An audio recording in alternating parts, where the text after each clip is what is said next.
바울 사도는 영적인 것을 주고 육적인 것을 나누는, 물론 영과 영을 나누는, 그리고 육신에 가진 것을 나누는 그런 초대교회의 유무상통이 그리스도 안에서 당연한 것임을 첫 부분에서 확인을 합니다.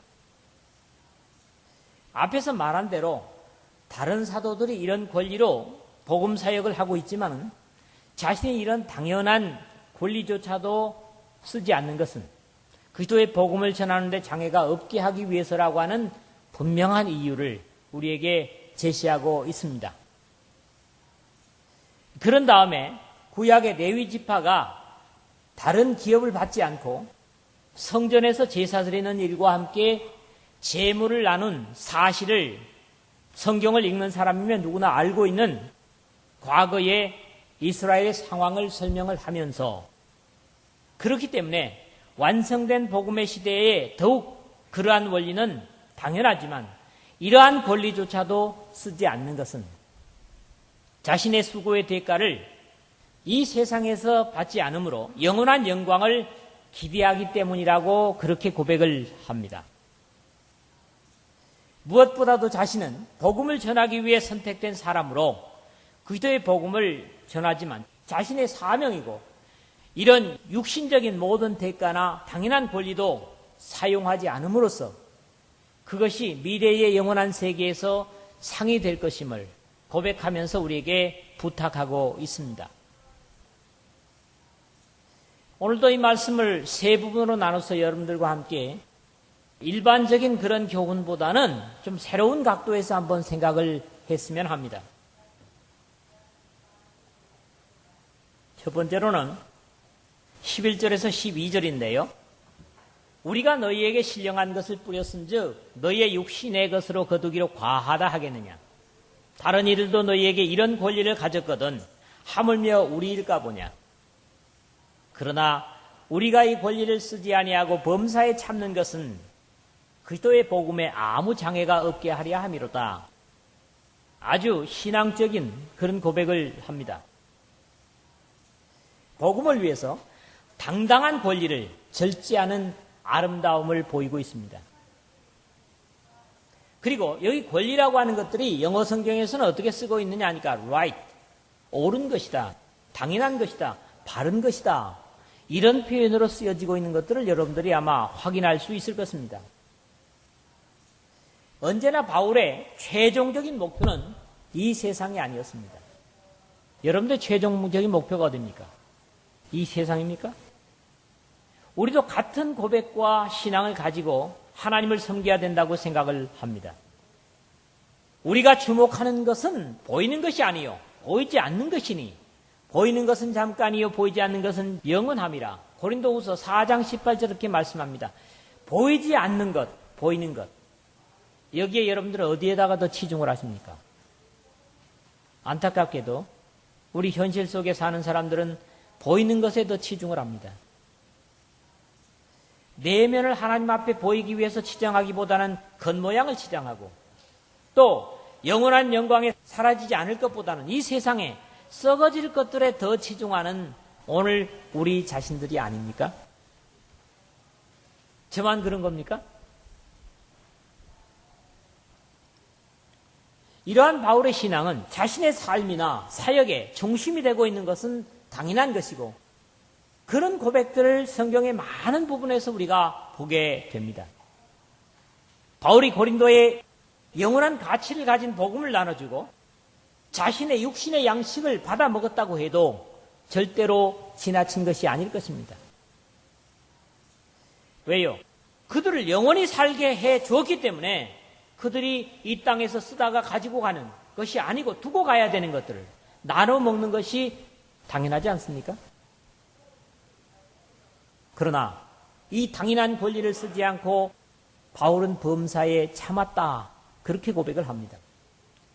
이러한 신앙은 모든 그리스도인들의 당연한 자세가 되어야 할 것입니다. 우리에게는 이 대한민국 국민이라는 권리와 또 대한민국 국민이라는 책임이 있습니다. 그런데 많은 사람들이 현실적인 법 속에서도 자기의 책임은 다하지 않으면서 권리를 주장하는 그런 것들이 태반입니다. 그러다 보니까 나라가 삭막해지고 권리는 뭡니까? 무엇과 연관됩니까? 법과 연관됩니다. 그래서 법은 올바른 자를 위해서 만들어진 게 아니라고 그랬죠? 법은 불량한 사람들을 위해서 만들어진 것인데 권리를 주장하다 보니까 법과 늘 가까이 하려고 하는. 그런데 보세요. 사랑과 법의 관계는 양립이 되어 있습니다. 그런 고로 내 권리를 주장하게 되면 뭐가 됩니까? 법으로 가게 되고, 그러나 사랑은 어떻습니까? 책임을 늘 완수하려고 하는. 내 형편이 어떻든 내 자식에게, 내 부모에게 최대를 해드리려고 하는 건 뭡니까? 권리입니까? 예, 그럴 수도 있습니다. 그러나 뭡니까? 책임입니다. 우리가 신앙 속에 내가 해야 될 책임, 하나님 앞에서 책임, 이것은 등한히 하면서도 내가 찾아야 될 권리, 내 지위, 이런 것들을 주장하게 되면 신앙은 더 이상 영적이지 못하게 됩니다. 베드로 사도도 그래서 이 권리를 주장할 수밖에 없는 지위의 사람들에게 이런 당부를 하고 있죠. 맡은 자들에게 주장하는 자세를 하지 말고 양무리의 본이 되라. 당연한 권리를 줬지만은 그 권리를 주장하는 자세를 하지 말고 양무리의 본이 되라. 그리하면 거기에 대한 상급은 목자장이 나타나실 때에 시들지 아니하는 영광의 관을 얻으리라. 베드로전서 5장 3절 4절에 자기와 함께 장로된 자들에게 이런 당부를 하고 있습니다.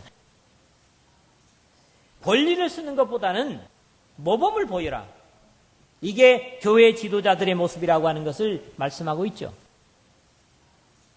우리가 당연한 것을 복음의 장애가 없게 하려고 포기하거나 참는 것이 있습니까?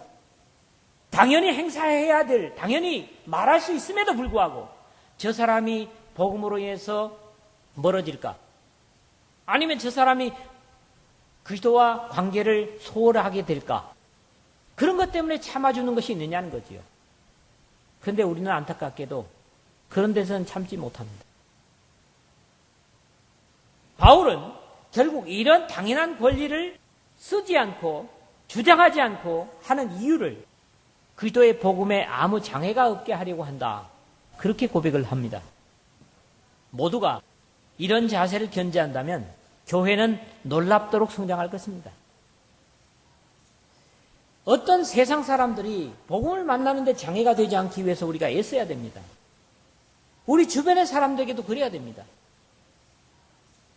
여기 교회 부분도 그렇고 우리 사는 주변의 사람들에게도 그들이 나로 인해서 예수님을 잘못 이해하고 잘못 볼까 봐 그것에 대해서 더 애쓰고 고민하고 힘들 수 있는, 그래서 하나님 앞에 더욱 매달릴 수 있는 그런 자세가 돼야 됩니다. 우리의 말이나 자세나 삶이 다른 사람들 앞에서 예수들을 만나게 하는데 장애를 주지 않기 위해서 최선을 다하고 기도하고 성령을 의지해야만 할 것입니다. 여러분 과연 그렇게 사십니까? 또 무엇을 하든지 말이나 일에나 다 주 예수의 이름으로 하고 그를 힘입어 하나님 아버지께 감사하라는 골로새서 3장 17절의 바울 사도의 당부는 바로 이런 것입니다. 무엇을 하든지 예수님의 영광의 이름을 위해서, 누구든지 그 예수님의 이름의 재부침을 받게 하기 위해서 최선을 다하는, 이것을 당부하고 있는 것이죠. 범사의 결과에 가서 하나님 아버지께 감사하게 되는 삶을 생각한다면 그런 사람에게는 하나님의 영광도 반사되고 나타나게 될 것입니다. 우리가 결과를 하나님께서 어떻게 봐주실까, 어떻게 상 주실까를 생각하면서 말을 하고 행동하고 산다면 아마 많은 실수들이 절감될 수 있을 것입니다. 두 번째로는 13절에서 15절입니다. 여기에 복음을 전하는 사람들은 복음으로 말미암아 산다. 즉 복음으로 말미암아 살아야 할 복음의 사람들을 말씀합니다. 오늘날 복음 속에 사는 우리는 사실 과거에 제단을 섬겼던 제사장들인 레위인들보다도 더 귀하고 중요한 지위를 가지고 섬기고 살고 있습니다. 너희는 택하신 족속이요 왕같은 제사장들이요 거룩한 나라요 그의 소유된 백성이니 베드로전서 2장 9절에 그랬죠. 이 베드로 사도가 주는 말은 여기서 있는 저에게만 하는 말이 아닙니다. 여기 앉아서 함께 하나님 앞에 영광을 드리는 여러분 모두에게 주시는 말씀입니다. 여러분들은 왕같은 제사장들이 맞습니까? 거룩한 나라가 맞습니까? 하나님께 소유된 백성이 맞습니까? 이게 아멘이 돼야 되겠죠. 이렇게 말씀하고 있다. 그러니까 사실은 우리가 거룩한 예배를 드리는 행사에 있어서 이 이종배만 권리가 있는 게 아닙니다. 모든 사람이 다 권리가 있습니다. 이게 성경입니다. 말씀을 전하고 가르치는 사람만 권리가 있는 게 아닙니다. 모두가 다 권리가 있습니다. 동등한 제사장의 권리를 가지는 겁니다. 그런데 많은 사람들이 이걸 잊고 있습니다. 그리고 이 권리를 찾으려고도 하질 않지요. 오히려 권리를 찾아주면 그걸 넘어서는 그게 어떻게 보면 우리의 정서고 유교 사상에 물든 우리의 모습들이 아닌가 하는 안타까움을 갖습니다. 구약의 레위인들이 성전에서 제단을 섬기며 그것으로 살았던 사실을 바울은 먼저 환기를 시킵니다. 성전의 일을 하는 이들은 성전에서 나는 것을 먹으며 제단에서 섬기는 이들은 제단과 함께 나눈 것을 너희가 알지 못하느냐. 이 말씀은 레위기 7장 6절 그리고 8절에서 10절 또 7장 14절 18절에서 36절에 레위인들이 삶의 모토가 바로 성전이라고 하는 사실을 그대로 말씀하고 있습니다. 그런데 여기서 제단을 섬기는 자들이 그 제물을 받는 줄을 알지 못하느냐 이렇게 묻질 않고 제단과 함께 나누는 것으로 그렇게 말하고 있다는 사실입니다. 제사를 드리는 주체이기 때문에 그 제물을 받아서 먹는 것이 당연하다고 얘기하는 것이 아니라 제단과 함께 나누는 것을 너희가 알지 못하느냐 그렇게 말씀을 한다고요. 여러분, 일하고 받는 권리와 나눔은 다릅니다. 분명히 차이가 있죠.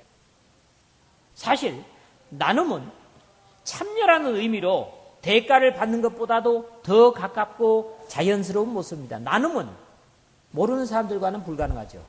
남들과는 불가능합니다. 나눔은 관계 속에서만 가능한 거예요. 주고 받고 함께 먹고 노는 것은 관계 속에서만 가능한 거죠. 그렇기 때문에 이 예배라고 하는 것이 예배 순서에 든 사람들만 잘하면 되는 게 아니에요. 여러분 각자가 하나님께 드려야 될 것을 나누고 하나님께 주시는 것을 나누는 겁니다. 이게 예배예요. 그래서 거룩하면서도 아주 단순하고 실질적인 그것입니다. 우리가 의무적으로 이 떡 한 조각을 먹고 포도주 한 잔을 마십니까? 그 의미가 없습니다. 사실 그것 자체는 가치가 없습니다. 예수님께서 지금 살을 떼어서 우리에게 주시고 계시다.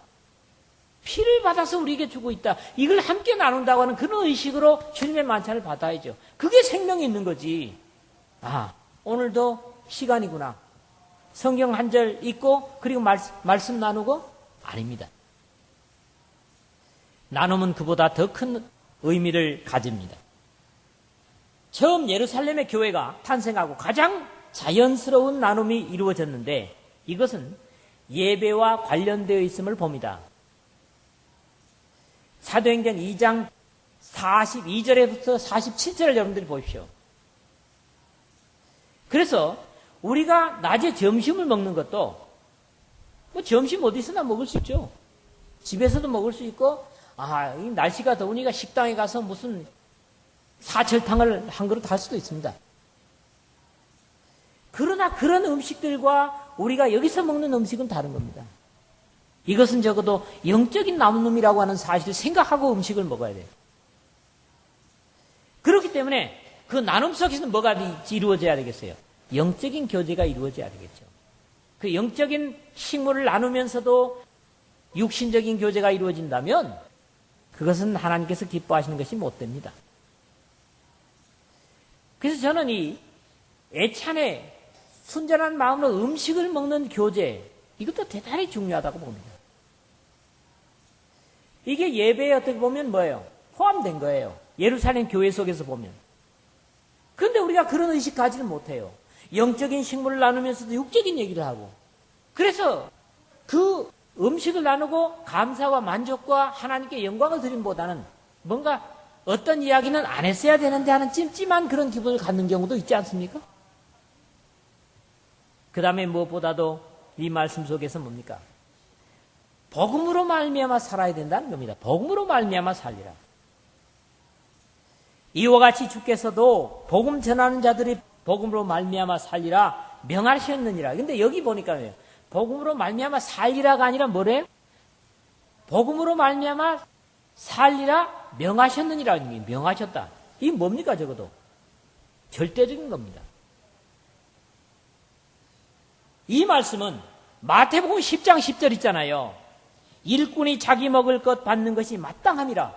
또는 누가복음 10장 7절에도 일꾼이 그 싹을 받는 것이 마땅하니라는 주님의 말씀을 그대로 인용하고 있습니다.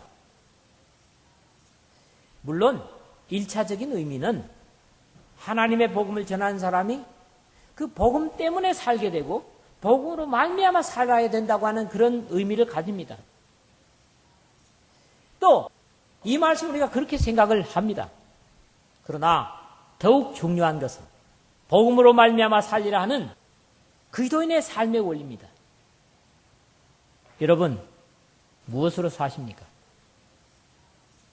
우리도 동일하게 복음을 받은 자들이고 하나님의 은혜를 값없이 받은 자들이고 생명을 받은 자들입니다. 더운 날씨에 무엇으로 사십니까? 요즘 그저 팥빙수로 시원하게 살지요. 더운 날 어떻게 사십니까? 에어컨 빵빵하게 켜놓고 삽니다. 아닙니다. 그리스도인은 더운 날씨도 복음으로 말미암아 살아야 됩니다. 이 더위조차도 예수님을 인해서 살아야 된다는 거죠.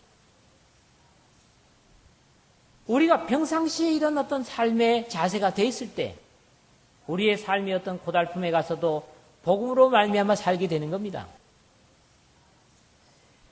우리는 결국 복음으로 말미암아 사는 삶이 바로 뭐예요? 그리스도인의 삶이에요. 아무리 고달프고 힘겨운 일이 있어도 복음으로 말미암아 살아야 그리스도인의 삶이 사는 맛이 나요. 그렇지 않으면 세상 사람들보다 못해요. 이게 중요한 겁니다. 그 다음에 바울은 뭐라 해요? 내 자랑하는 것을 헛된 대로 돌리지 못하게 하리라. 15절에 그런다고. 내 자랑하는 것을 헛된 대로 돌리지 못하게 하리라. 세상에서 영광은 소리와 함께 사라집니다. 칭찬과 함께 사라집니다. 그러나 하나님께서 입혀주실 영광은 영원하고 아름다운 것입니다. 사라지지 않는 것입니다. 믿음의 사람들이 기대하는 영화가 뭡니까? 바로 이겁니다. 바로 이거죠. 바울의 자세는 늘 여기에 목표가 맞추어져 있고 그리스도인도 하늘의 영광을 사모하고 사는 사람들이라면 당연히 그래야 할 것입니다. 그러나 오늘 우리는 이 너무나 짧은 영광과 안전에 너무 매달리고 있는 것이 사실입니다. 그래서 세상에 더 고군분투하고 하나님의 영원한 영광에 소홀하게 되는 우리의 모습들을 보기 때문입니다. 참으로 복음으로 말미암아 살고 하늘의 영원한 영광을 기대하면서 이 땅의 모든 불이익과 손해를 기쁘게 감당할 수 있는 그런 여러분 모두가 되시기를 주의 이름으로 부탁을 드립니다. 세 번째는 영원한 상을 위해서 이 땅에서 영광을 바라지 않는 믿음을 우리가 바울에게서 봅니다. 오늘 변질된 복음은 이 땅에서 썩어질 것을 구하는 것에 온 청춘과 인생을 다 낭비해버리는 우리 기도인들이 대부분입니다. 이 말이 좀 지나칩니까? 그럼에도 주님께서나 바울 사도가 우리에게 가르치는 삶과 거기에 따른 상은 이 세상에 머무르지 않습니다. 그런 주님의 직접적인 당부가 그런즉 너희는 먼저 그의 나라와 그의 의를 구하라. 그리하면 이 모든 것을 너희에게 더하시리라는 겁니다. 마태복음 6장 33절의 말씀이죠. 오늘도 이 지상에는 이 두 부류의 사람들이 산다고 생각을 합니다. 한 부류는 주님의 이름을 사용하여 열심히 이 땅의 영광을 쌓는 사람들과, 또한 다른 부류의 사람들은 주님의 나라를 구하고 부수적으로 주님께서 그것 때문에 주시는 것을 입고 먹고 사는 사람들입니다. 모습은 다르지 않습니다. 그러나 결과에는 엄청난 차이가 있을 것이라고 생각을 합니다. 바울은 16절에 만일 복음을 전하지 않으면 내게 화가 있을 것이다 이렇게 말합니다. 내가 복음을 전할지라도 자랑할 것이 없으면 내가 부득불할 일입니다. 만일 복음을 전하지 않으면 내게 화가 있을 것이로다. 사실 지금까지 이 말씀은 복음을 전하는 것에 초점을 맞추어서 증거되어 왔습니다. 복음을 전하지 않으면, 그런데 저는 그쪽 면보다 좀 다른 면을 생각을 했으면 합니다. 이 복음이라는 게 뭡니까? 기쁜 소식. 그런데 단순히 기쁜 소식이 아닙니다. 복음은 유앙겔리온, 천사가 가져다 준 좋은 소식입니다. 땅에서 난 게 아닙니다. 하늘에서부터 온 것입니다. 하늘로부터 온 소식입니다. 땅에서 난 것이 아니라는 거지요. 그래서 바울은 이 복음에 대한 자기의 사명을 아주 강하게 피력을 하면서 이것을 우리에게도 당부를 하고 있는데, 이 말씀은 뭡니까? 사람들이 좋아하는 소리를 전하지 않겠다는 고백입니다. 바울은요. 그건 뭐예요? 땅에서 난 복음입니다. 이것은 있어도 되고 없어도 되는 그런 것이 아니라 모든 사람에게 절대적으로 필요한 소식입니다. 진정한 유앙겔리온은, 진정한 복음은 예수 그리스도의 구속의 역사뿐입니다. 우리는 바로 이 예수 그리스도의 구속의 역사를 전해야 됩니다. 앞에서 말씀해 왔지만 예수 믿으면 땅에서 잘 되고 장수하고 이런 것보다도 참으로 예수님께서 하신 그 일 자체가 우리를 영원히 살게 했다는 사실을 전해야 됩니다. 이것만이 유일한 복음이라는 거지요. 바울은 앞에서 이미 이런 말을 하고 있습니다. 우리는 십자가에 못 박힌 그리스도를 전하니 유대인에게는 거리끼는 것이요 이방인에게는 미련한 것이라고 했고, 내가 너희 중에서 예수 그리스도와 그 십자가에 못 박히신 것 외에는 아무것도 알지 아니하기로 작정하였습니다. 바울은 뭡니까? 십자가에 못 박힌 예수 그리스도만을 전하는 겁니다. 이게 바울이 뭐예요? 내가 전해야 될 사명이라는 거예요. 또 믿음의 사람들, 그리스도인들이 전해야 될 사명입니다. 당시에 사람들의 가치는 우리 시대와 달랐습니다. 오늘도 그렇겠습니다만 그리스도인들과 달랐음을 증거하는 것이 고린도전서 1장 22절입니다. 유대인은 뭘 구해요? 표적을 구했습니다. 헬라인은 뭘 찾아요? 지혜를 찾았습니다. 그러나 우리는 뭘 구해요? 십자가에 못 박힌 예수 그리스도를 구해야 됩니다. 오늘 우리가 고군분투하며 목말라 찾는 것은 진정 무엇입니까? 또 우리가 옆에 사람들에게 주는 것이 뭡니까? 예수님께서 영광의 보좌를 버리시고 낮고 천한 몸으로 이 땅에 오셔서 우리가 당할 모든 수치와 모멸을 다 십자가에서 감당하시고 죽으시고, 그리고 죽음으로는 죄가 사해질지라도 의롭다함을 얻지 못하기 때문에 3일 만에 부활하시고, 그리고 이 땅에 이 영광스러운 신부로서 교회를 주시고 하나님께 성천하셔서 성령을 보내시고, 그럼으로써 오늘 우리가 있는 이게 뭡니까? 복음입니다. 이걸 전해야 되는 거죠. 이 땅에서 좀 잘 먹고 못 먹고는 별로 차이 없습니다. 그러면서도 세월은 가고 시간은 갑니다. 급하게 갑니다. 그렇기 때문에 우리가 전해야 될 것은 바로 진정한 천사가 주신, 그리고 하늘로부터 주신 예수 그리스도를 중심으로 주신 이 복음이라는 거죠. 이걸 전해야 된다는 겁니다. 이걸 전하지 않으면 뭐가 있다? 화가 있을 것이다 말씀하고 있는 거죠. 이런 복음을 가지고 전하는 것을 묘사하는 표현이 바로 기록된 바 아름답도다, 좋은 소식을 전하는 자들의 발이여함과 같으니라. 로마서 10장 15절에 이사야서 52장 7절을 인용하고 있는 내용을 우리가 보고 있습니다. 바울은 이 복음을 전하게 하시려고 부름을 받았고, 바울 사도를 이어서 부득불 전해야 할 나와 우리 모두의 부득불 하지 않으면 안 될 복음은 바로 나를 위하여, 너를 위하여, 인류를 위해서 구속의 역사를 이루신 예수 그리스도의 삶과 죽음과 부활에 관한 메시지뿐이라는 거죠. 이게 복음이에요. 없어지고 썩어지고 사라질 것을 갖다 전하는 것이 아닙니다. 그것이 믿기가 될 수 있을런지 모르지만 그걸로 유인했다가는 교회에서 복음을 전하면 어떻게 되세요? 아, 그거 아닌데 그럴 수 있어요. 그러니까 포인트가 다를 수 있죠. 그렇지 않습니까?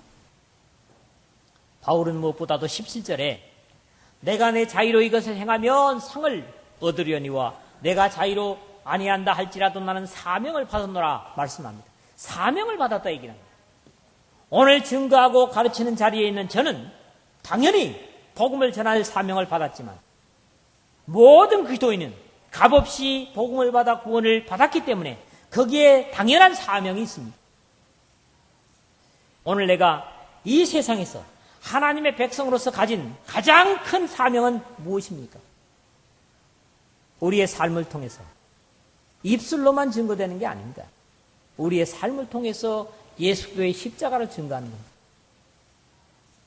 그것이 있고야 인간의 구원이 있고 생명이 있기 때문에 우리는 이것을 전하는 데 최선을 다해야 돼요.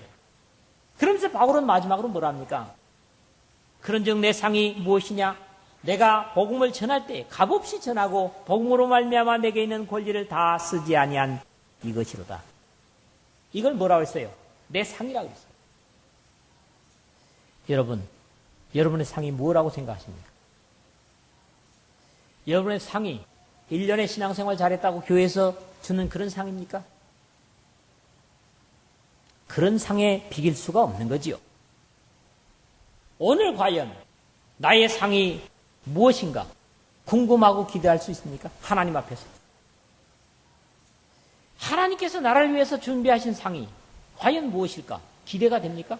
바래집니까? 이것은 이 세상에서 가치를 말하는 것이 아닙니다. 물론 믿음 생활 잘하고 경건하게 살면 땅에서도 복을 받습니다. 그러나 그보다 더 궁극적이고 중요한 건 뭡니까? 하나님께서 여러분 각자를 위해서 충성한 대로 준비하는 상입니다. 이걸 기대할 수 있어야 됩니다. 그게 그리스도인이죠. 말씀을 맺습니다. 모두가 바울과 같은 확신과 감사와 소망과 기대를 가지고 주님의 다시 오심을 기다리며 살고 있습니까? 주님께서 오신다고 하는 게 기쁘십니까?